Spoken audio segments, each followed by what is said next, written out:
Sarah Miller stared at the envelope on her kitchen counter, the bold letterhead of Oakwood Estates Homeowners Association gleaming under the pendant lights.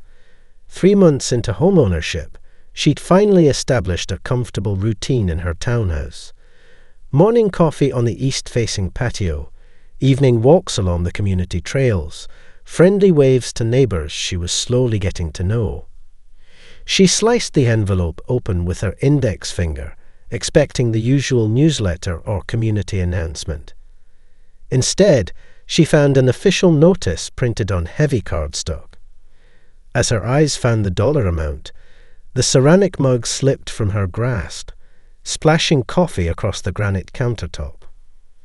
$3,500, she whispered to her empty kitchen.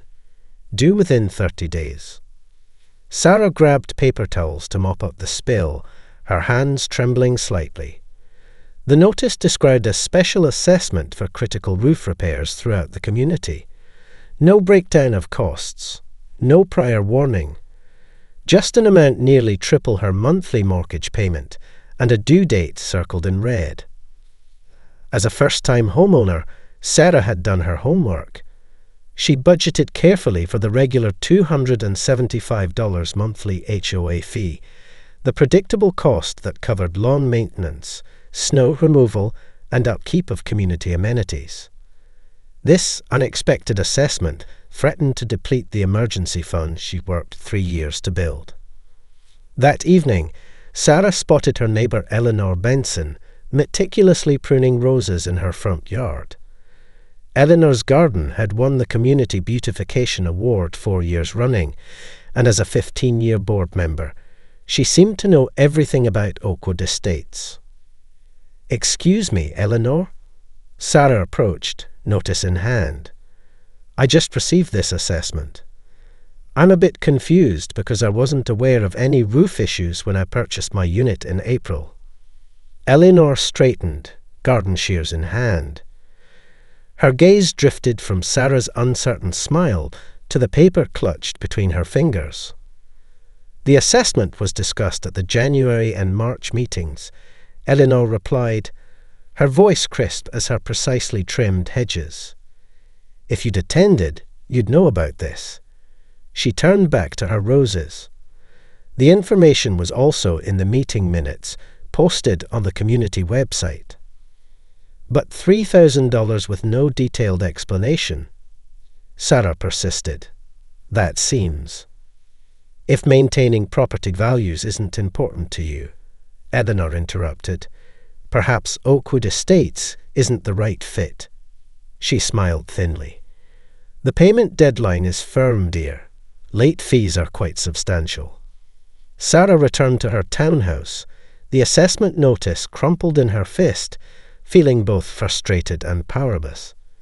Something about this situation didn't feel right, but she had no idea what to do next. Sleep eluded Sarah that night. By 2 a.m., her laptop glowed in the darkness as she scoured community forums, legal websites, and state regulations governing homeowners associations. Her browser tabs multiplied: financial transparency requirements, special assessment limitations, homeowner rights in her state. By sunrise, Sarah had filled half a notebook with information. While special assessments were indeed legal, they weren't meant to be surprise attacks. Most states required adequate notice, detailed explanations of the necessity, and a breakdown of costs.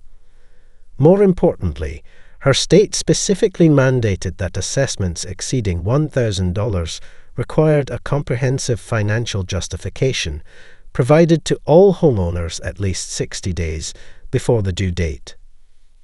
At work the next day, Sarah mentioned her predicament to Michael, a colleague who had previously served on an HOA board in another community. "Sounds like your board might not be managing their reserve funds properly," Michael said, leaning against her cubicle wall. "Every HOA should maintain 2 separate accounts, operating funds for day-to-day expenses and reserve funds for major repairs like roofs." "So they should have been saving for this all along?" Sarah asked. Michael nodded. A well-managed HOA conducts regular reserve studies to anticipate these expenses. If they're hitting you with a massive assessment for something as predictable as roof replacement, either their planning is terrible or something else is going on. He explained that Sarah had the right to request financial documents, annual budgets, meeting minutes, reserve studies, and vendor bids. Don't let them intimidate you. These aren't state secrets. They're your community's financial records, and you have a legal right to see them. That evening, Sarah drafted a carefully worded email to the HOA board and property management company.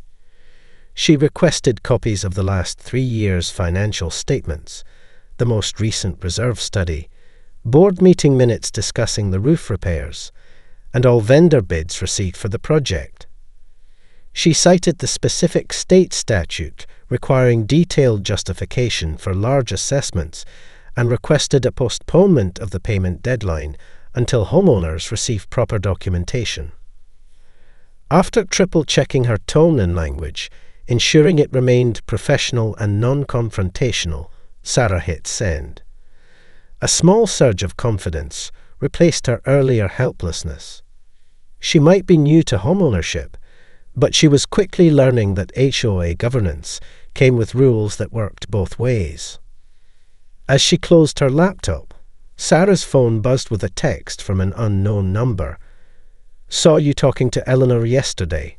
Watch out for her. Some of us have questions about the assessment too. Diane from Unit 156. 3 days passed with no response to Sarah's email. The community website listed the monthly HOA meeting for that evening at 7 p.m. in the clubhouse. Despite her growing anxiety, Sarah decided to attend. The small meeting room felt cavernous with only 12 people present, 5 board members seated at a folding table at the front, and 7 residents scattered among 30 empty chairs. Sarah recognized Eleanor at the center of the table, flanked by 2 elderly men and 2 middle-aged women. A younger man in a button-down shirt sat slightly apart, introduced as Tom, the property manager from Valley Management Services. For 40 minutes, Sarah listened as they discussed landscaping bids, a dispute over an unapproved bird feeder, and plans for the summer picnic. When they reached open forum, Sarah raised her hand. "My name is Sarah Miller from Unit 127, she began, her voice steadier than she expected. "I sent an email on Monday requesting financial information regarding the recent $3,500 special assessment.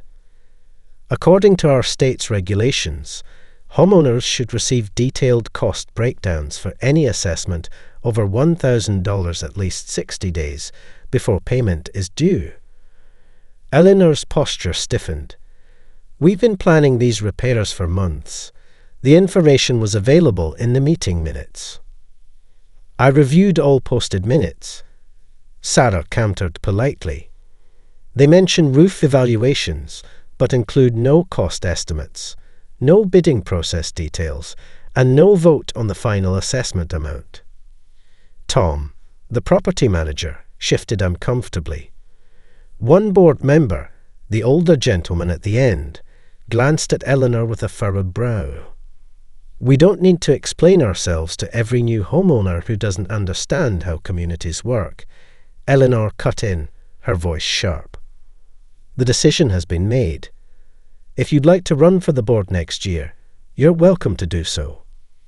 "This isn't about joining the board," Sarah persisted. "It's about financial transparency required by law." "Next item," Eleanor announced, turning a page in her binder. "The pool opening is scheduled for Memorial Day weekend." Sarah sank back into her chair, cheeks burning. As the meeting continued, she noticed the uncomfortable glances exchanged by several residents. When the board adjourned 30 minutes later, Sarah gathered her things, fighting back tears of frustration. A hand touched her shoulder. "That took courage," said an elegant woman in her 60s. I'm Diane from Unit 156. I texted you. Nothing changed, Sarah whispered. Not yet, Diane replied quietly. But Eleanor's been running this place like her personal kingdom for years. It's time someone stood up to her. She lowered her voice further.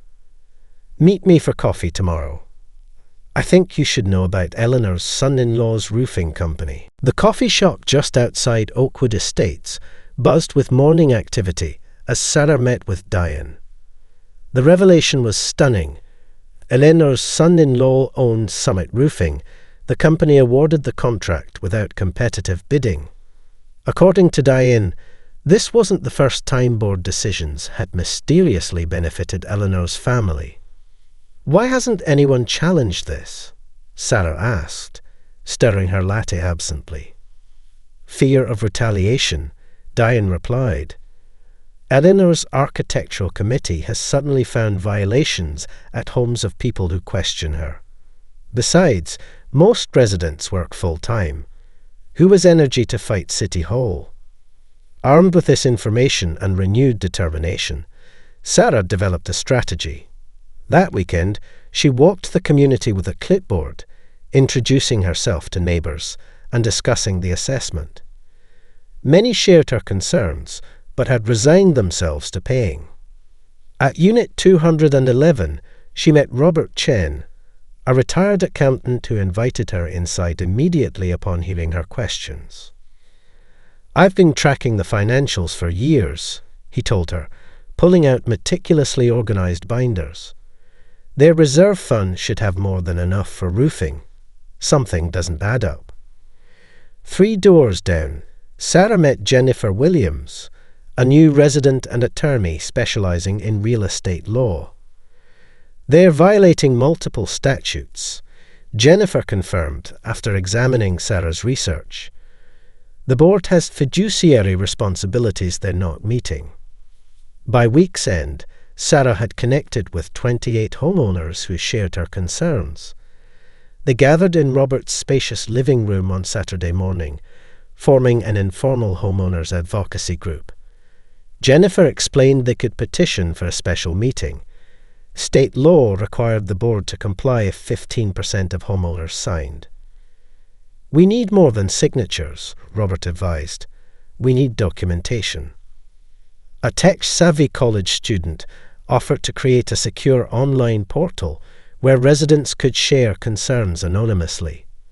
A retired contractor volunteered to evaluate the roof condition independently. 2 residents who worked in construction offered to obtain competitive quotes from reputable roofing companies. Sarah finally received a response to her records request, a manila envelope containing partial financial statements and minutes with key sections redacted. The most recent audit was 3 years old, and the reserve study, which should have predicted roof replacement, showed adequate funding for another 5 years. This is actually helpful, Jennifer noted. Their sloppy response demonstrates the lack of transparency. Within 2 weeks, they had signatures from 37% of homeowners, more than double the requirement. Sarah hand-delivered the petition to Tom, the property manager, who accepted it with a nod of understanding. Special meeting scheduled for Saturday, 10 a.m. The community email announced 3 days later. Topic: Roof replacement assessment. Sarah's phone buzzed with messages from her growing coalition. We'll be there. Saturday morning arrived with unexpected intensity. Sarah planned to arrive early at the clubhouse, but when she pulled into the parking lot 30 minutes before the meeting, it was already nearly full. Inside, residents stood along walls and in doorways, creating a standing room only situation in a space normally populated by empty chairs. Eleanor and the other board members entered precisely at 10 a.m., visibly taken aback by the turnout. Tom, the property manager, arranged extra chairs as Eleanor called the meeting to order, her voice carrying a slight tremor Sarah hadn't heard before. We're here to discuss the roof replacement assessment, Eleanor began. "I want to emphasize that this board has always acted in the community's best interest." "Let's see the data," called a voice from the back. Sarah approached the front with Robert and Jennifer thanking her. "We've prepared a presentation," she said, connecting her laptop to the projector. The room fell silent as Robert explained the financial discrepancies they'd discovered. The reserve fund contained $437,000, more than enough to cover standard roof replacement. The last reserve study specifically allocated for roofing costs in 2027, not 2025. Jennifer outlined the legal requirements for special assessments, highlighting specific violations in the board's process. No competitive bidding, no financial justification provided to homeowners, no proper notice period. These aren't mere oversights, she concluded. Then came the bombshell. Sarah displayed public records showing Summit Roofing's ownership. The company awarded this $815,000 contract is owned by Gregory Benson, Eleanor's son-in-law. She then displayed 3 quotes from reputable roofing companies, all ranging between $380,000 and $425,000. The room erupted. Board member Walter Thompson, the elderly gentleman who had seemed uncomfortable at the previous meeting, raised his hand for silence. "I need to speak," he said gravely. "I was told we had only one bid because no other companies could handle our project size. This is the first I'm hearing about the family connection." Tom finally stepped forward. "As property manager, I recommended against this vendor and suggested we obtain multiple bids, as is standard practice. I was overruled by a 3-person vote, Eleanor, Patricia, and James, without consulting Walter or Susan." Eleanor's face reddened. "We needed specialized expertise." "At double the market rate," Robert interjected. As accusations flew, Jennifer calmly walked to the front of the room. "According to our bylaws, homeowners can vote to recall board members. I move that we hold such a vote today." A resident seconded the motion immediately. Eleanor attempted to adjourn without addressing the accusations, but the majority of homeowners remained seated, determination evident in their expressions. "All in favour of recalling the current board," Jennifer called out. "Raise your hands." A forest of arms rose throughout the room. 3 weeks after the momentous vote, Sarah sat in the renovated clubhouse for her first official meeting as a board member. The recall election had been successful, with record community participation. Sarah, Jennifer, Robert, and 2 other residents, Diane and Miguel, now comprised Oakwood Estate's new leadership. Sunlight streamed through freshly cleaned windows as homeowners filled chairs, the attendance quadruple what it had been before. Sarah glanced at the agenda before her, feeling both the weight of responsibility and the satisfaction of positive change. Their first actions had been decisive. The contract with Summit Roofing was legally terminated based on the undisclosed conflict of interest. After obtaining competitive bids from 3 reputable companies, they selected Highland Roofing at $415,000, nearly half the original cost. The special assessment was reduced to $1,200 per household, with a 6-month payment plan option for those who needed it. "Our next item," Sarah announced, "is the new Financial Transparency Initiative." Jennifer outlined the changes: quarterly financial reports emailed to all residents, a user-friendly online portal where homeowners could access documents, and an annual independent audit. The reserve study had been updated, creating a 20-year plan for major maintenance that would prevent future shock assessments. "We've also restructured committee membership," Robert added. "No committee will have more than 1 board member, ensuring community-wide representation."